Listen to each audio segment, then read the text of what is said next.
আমি কখনোই মনে করি না যে আমাকে বড় পর্দায়, ছোট পর্দায়, অমুক পর্দায় কাজ করতে হবে। আমার প্ল্যান একটাই থাকে, আমি যেই কাজটা করি সেই কাজটা কতখানি জনবান্ধব, আমাদের সমাজের জন্য, আমাদের নিজের জন্য এটা কতখানি মিনিংফুল, এটা করছি কেন এবং এটা সবাই একত্রে দেখতে পারবো কিনা, সেটা যে পর্দার জন্যই হোক। বড় পর্দা নিয়ে আপাতত ভাবছি না।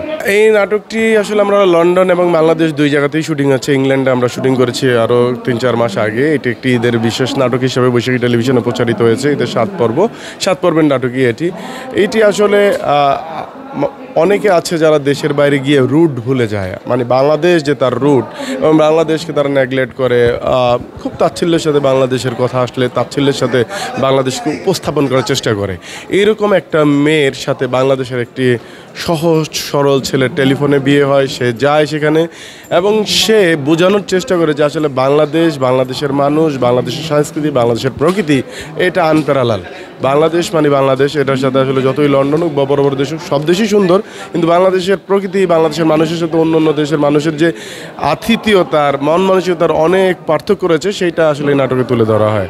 মানে বাংলাদেশের মানুষ যে অনেক আন্তরিক, সেটা তুলে ধরা হয়। এবং মেয়েটা শেষ পর্যন্ত ভুলটা বুঝতে পারে, একটা সময় বাংলাদেশে ফিরে আসে ছেলেটার কাছে, এরকম একটা গল্প। অনার রহমানের সাথে কাজের অভিজ্ঞতা ভালো, এবং সে আমার প্রথম নাটকের নায়িকা, এবং আজ পর্যন্ত বেশ কিছু নাটকে সে আমরা একসাথে কাজ করেছি। সে অনেক সাপোর্টিভ, ভালো না। এখন পর্যন্ত প্ল্যান নাই।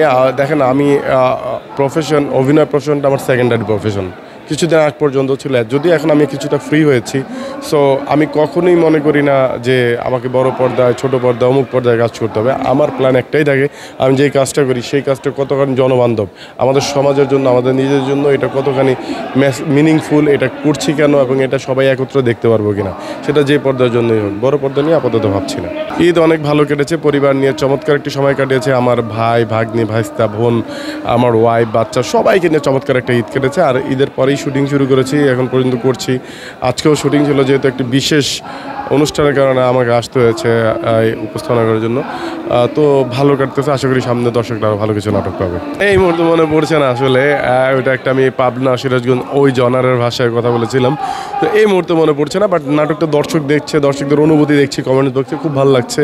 এই উৎসাহ উদ্দীপনা যদিও দর্শকদের আমাদের জন্য অব্যাহত থাকে, তাহলে ইনশাআল্লাহ ভবিষ্যতে আমরা আরও ভালো কাজ করতে পারবো।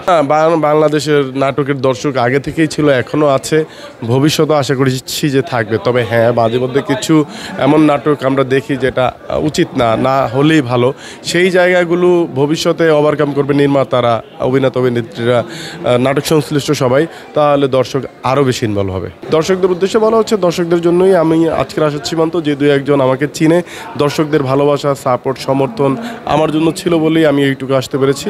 আমার জন্য এই ভালোবাসার অব্যাহত থাকুক, তাহলে হয়তো আমি আরও ভালো কাজ করতে পারবো। ধন্যবাদ।